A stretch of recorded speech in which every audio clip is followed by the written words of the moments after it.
অভিনেত্রী সৌমিত্রিষা কুণ্ডু।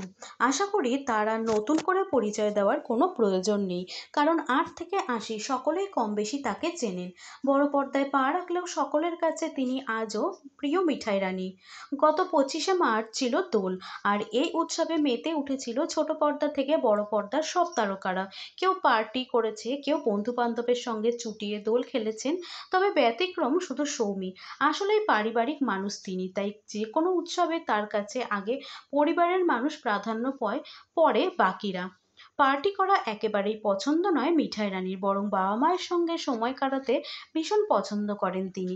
দোলের দিন কিভাবে কাটালেন তিনি, সৌমিত্রিষা জানান, তার কাছে দোল মানেই বৃন্দাবন। তিনি কৃষ্ণ ভক্ত, তাই সেই জায়গাটা ভীষণ টানে। গত বছর সেখানেই কাটিয়েছিলেন। খুব শীঘ্রই দীক্ষা নেবেন অভিনেত্রী, তবে হোলির দিন বাইরে বেরোনো একেবারেই নিষেধ। আর এই প্রথা চলে আসছে মিঠাই রানীর শৈশব থেকে। অভিনেত্রী বলেন, আমার বাড়িতে আসলে তিথি মেনে রাধা মাধবের পুজো হয়, কিন্তু দোলের দিন আমাকে ছোটবেলা থেকে বাড়ি থেকে বেরোতে দেওয়া হতো না।